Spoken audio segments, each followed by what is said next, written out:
Good afternoon, everyone. Welcome to the City of Healing, where the city resides within. This is your sister, Sinette and Tarangela. Hope that everyone is enjoying your Saturday afternoon so far.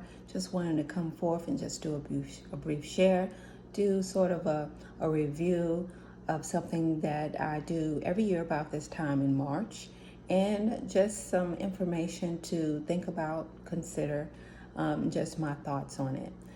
So let's start with what's in my designer bag. Not saying that I have a designer bag because I don't usually do that type of thing. But this particular designer bag I do every year, and I share what's in it, and that is the Glow Up bag from Whole Foods. And basically, it's a beauty kit. And this year they had two. I chose this one because I like the cloud sky blue color, and basically they have some good quality beauty items in here. The whole bag and everything that's in it usually totals $100 or more, and they sell it for $20 every year about this time. And I choose to get this because it's in support and helps the women of the Alafia tribe, or some of the women that were victims of the sex trade. And so this part of sharing and supporting this group of women, along with, Whole Foods and some of the items, good quality items that they have in here. I can't really read everything in here because it's so tiny, and these are not really good reading glasses, but But anyway, I'm going to share what's in it. I'm always excited to get it. Sometimes they have basically some of the same things, and sometimes some new things that I hadn't heard of before. So let's start with some. This is the Andalou Rejuvenating Cream, plant-based retinol alternative. So I don't usually use retinol, so this is alternative plant-based form instead of made in a lab. And then one of my main reasons for getting this, and it's starting to melt now, is the 100% extra virgin coconut oil. I like coconut oil, but I don't use it often and all the time because it kind of irritates my skin. And when I used to do oil pulling, it irritated my mouth as well because it's so antibacterial, antifungal, antimicrobial that it gets rid of all the germs, and then you get a yeast infection in your mouth or thrush in your mouth. So I don't use it every day because it pulls up so much out of your system, and you can wind up still getting an infection and getting some irritation on your skin if you use the coconut oil too much. That's my experience, and it kind of makes sense. So I really like this. You can use it, like I said, from head to toe, on your hair, on your calluses, everything. So I really like that. So I'm excited about that. It melts very easily, as you know about coconut oil. The next thing is Alba Botanica Acne Dot Pimple Patches. So I guess this nourishes and get rid or dries up pimples if you have any. And the next thing is what I just use is this lip balm. They have the Rose Vetiver this year, harmonizing balm. Really like this, one of my favorite items. And then they have the Sheer Hydration Daily Cream. Don't usually use a lot of creams and lotions on my face. I'm more of a oil type of person. And then the apple cider vinegar Clarify and Shine Scalp Serum.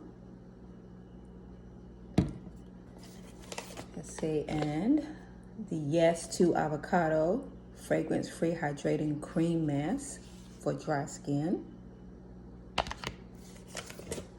And this one I'm excited about also. Can't wait to try it. The Seaweed Bath Co. Detox Repairing Hair Mask with apple cider vinegar and aloe. Nutrient-rich seaweed, purifying French clay, moisturizing coconut oil. Excited to try that. And this is the Seafoam Complete Face Wash. And this is the Juice Beauty Blemish Clearing Cleanser. It's a good size. I have small hands, so it's not really small. It's pretty good size. You can get a few uses out of these items. They're not sample size, a little step up above that. And this is the Coco Kind Resurfacing Sleep Mask. I don't usually sleep with anything on my face, but that's interesting, something to consider. And the Mad Hippie Vitamin C Serum. Excited to try that. And the Trilogy Rosehip Oil Antioxidant, brightening skin tone, elasticity, firmness, fine lines, and wrinkles. Certified organic rose hip. Oh, isn't that gorgeous? I'm excited about this because I do love rose hip. Very nourishing for the skin, for it on the face. And let's see, Juice Cleanse Super Greens Adaptogen Conditioner and Shampoo. And here, what else? And this is another mask. They put this in here every year. I enjoy these. The Cotton Copra Mask Soothing Avocado. And that's it. Oh yeah, the lip balm. Got this Alafia Everyday Coconut Lip Balm. Really like it. Anyway, that's basically what's in. I think there's a lot of goodies in this bag. Pretty excited about it. If I didn't say they had 2 bags this year, I chose this one because it's sky blue. And I really like supporting this particular agency for the purpose of support of these women for their jobs and just getting some good organic, cruelty-free and organic items for beauty. Anyway, that's it for my designer bag. What's in your designer bag? Anyway, I wanted to also just talk a little bit about nanotechnology. If it's not obvious, if you haven't heard of it, because it's been around for quite some time, and it's been prophesied, it's been known that it will come forth in 2021, where more people will be talking about it, where it will become more of a known way that we heal, so-called heal ourselves or heal the world or improve the health of the human race or any type of living organism on planet Earth. But first, let's start with defining what nanotechnology is. And I'm just going to pull it up on my computer here just to give a couple of definitions from Google.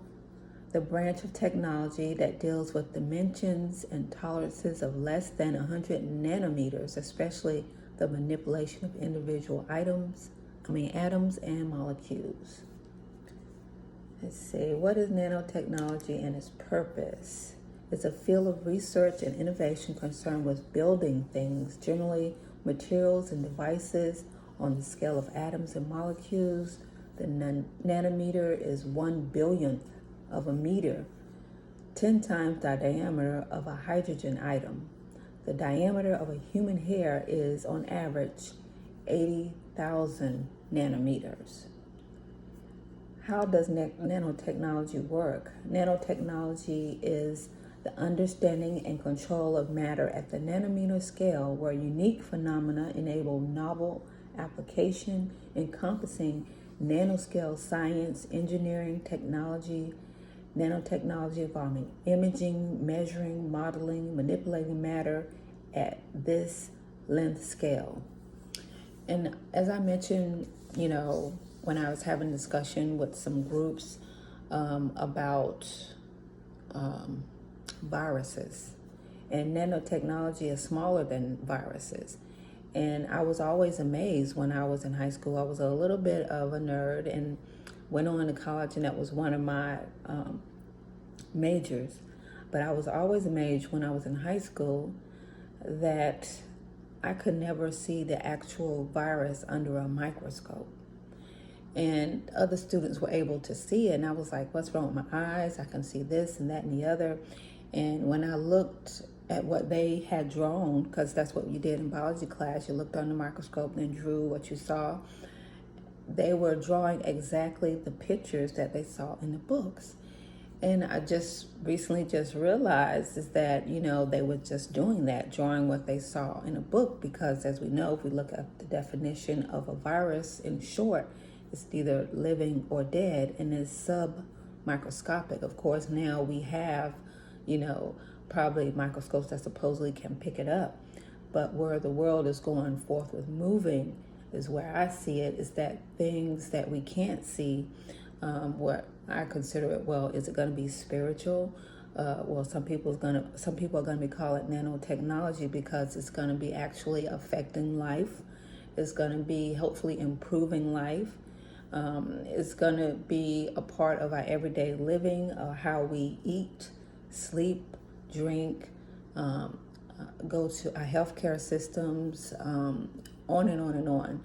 Nanotechnology is definitely going to be a part of that. And if you really think about it, some people say with nanotechnology, even with this, vaccine that's out, I'm not saying I'm for it or against it, and this video is not even about that. But some people saying, it's the mark of the beast. I'm not saying that.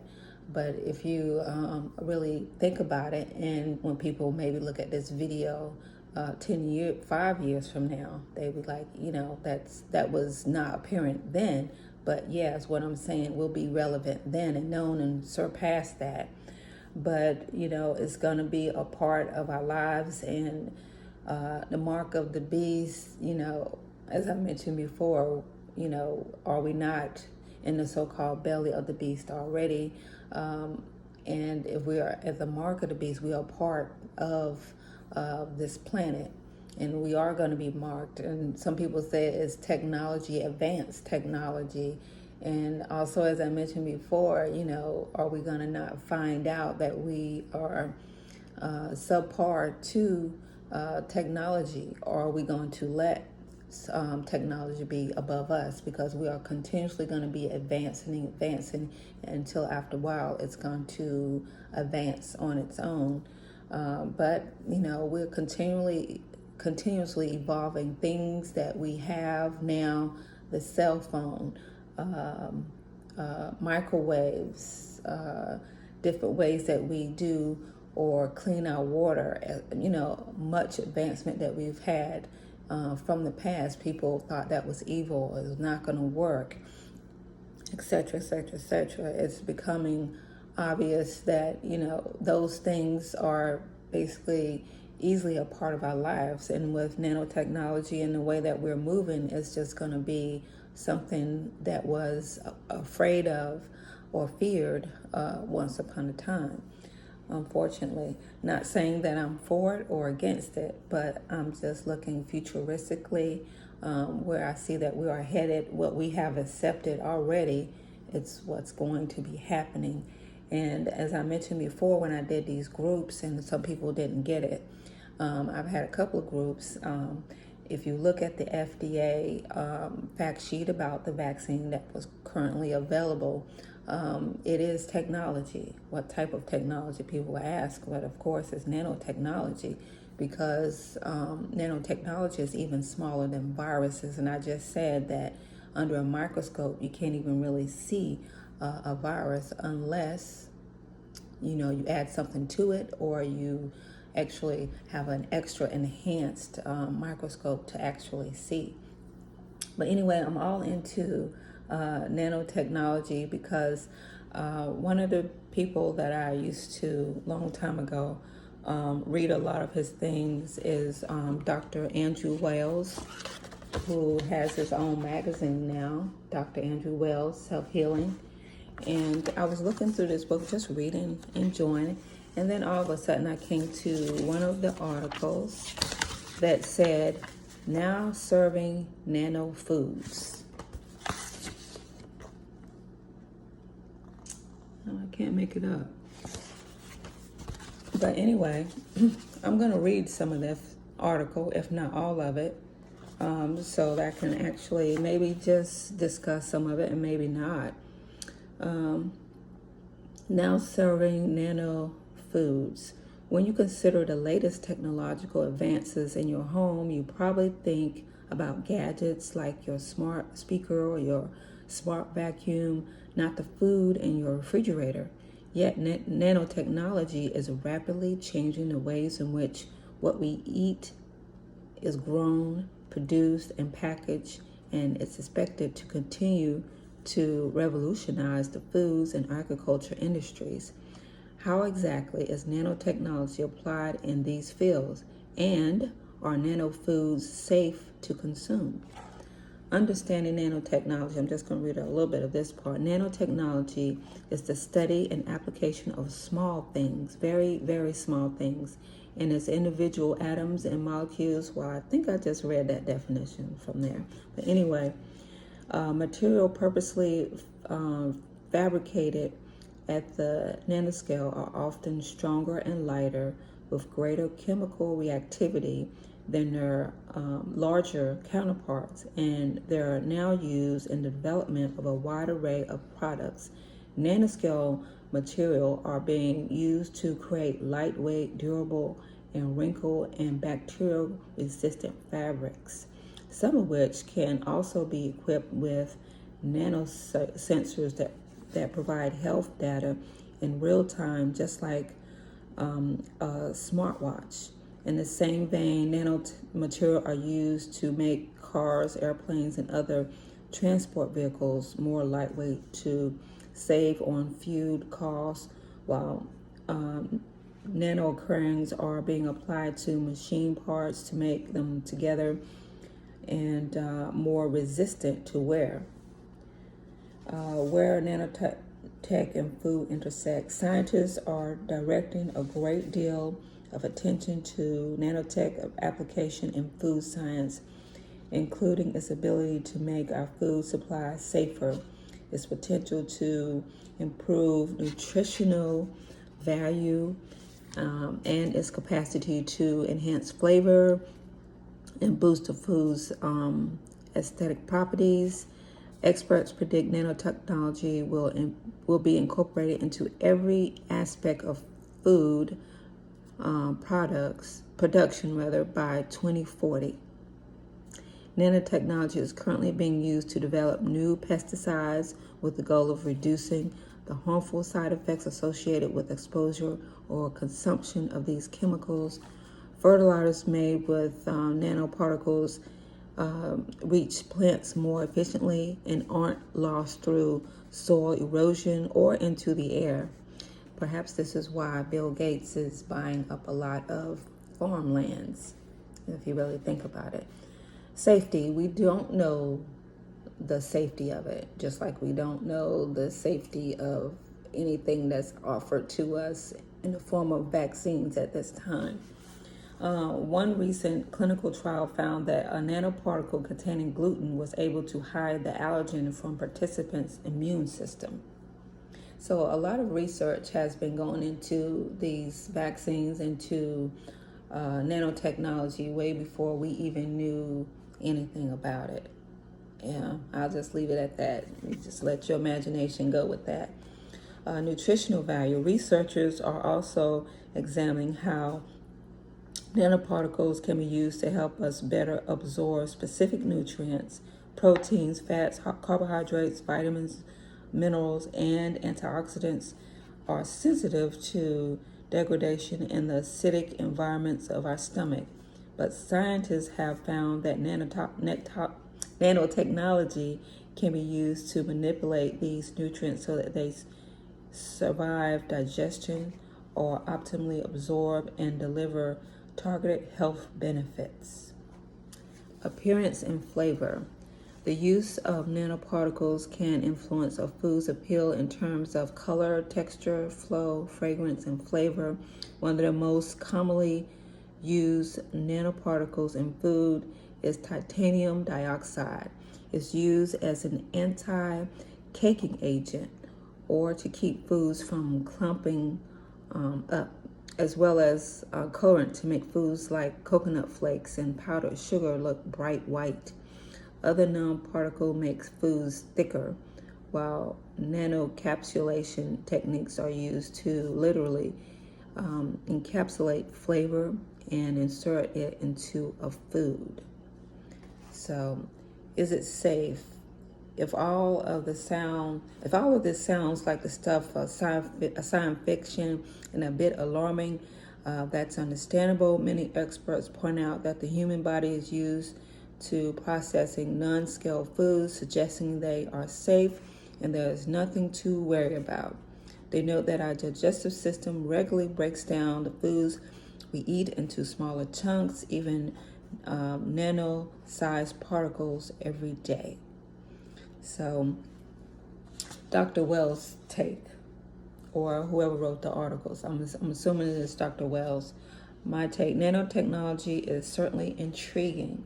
However, using it to impart nutrients into processed foods that inherently have no nutritional value would not serve to improve our overall health and well-being. And I have questions about the safety of some nanoparticles and its additives and in food packaging.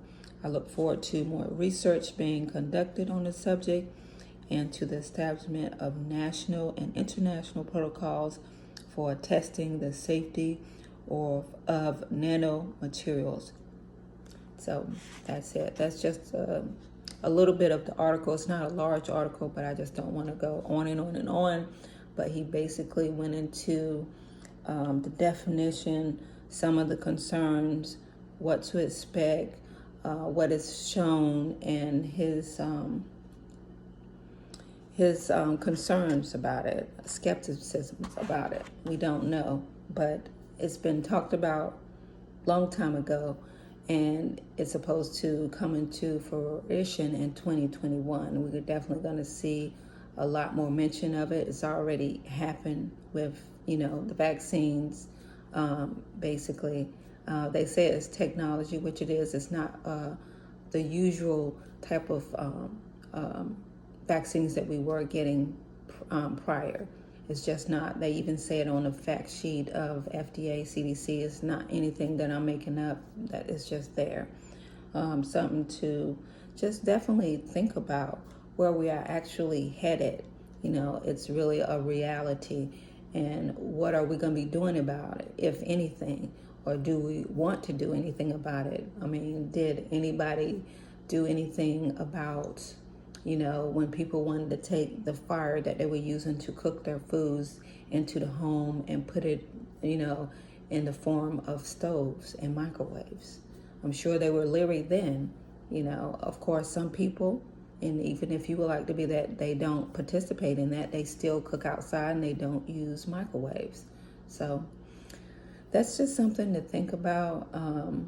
It's something not to fear, maybe something to even look forward to. And I know, like I mentioned before, I've seen some miraculous things happen.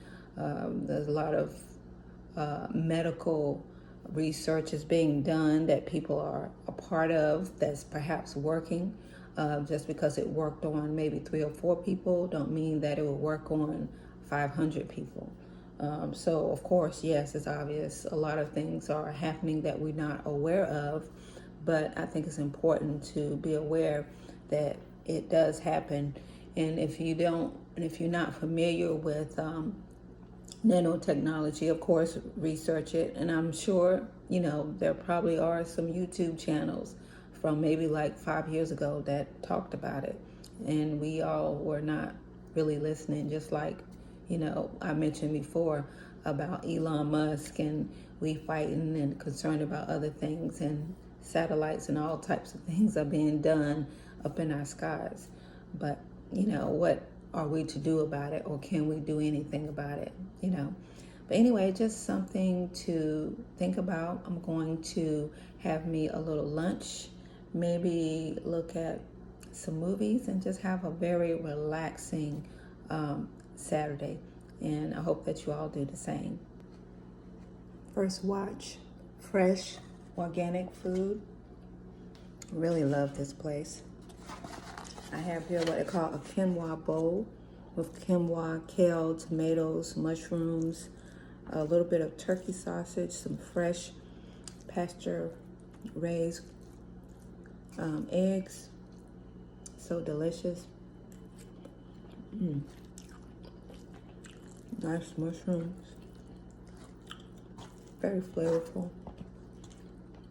Really delicious. So filling.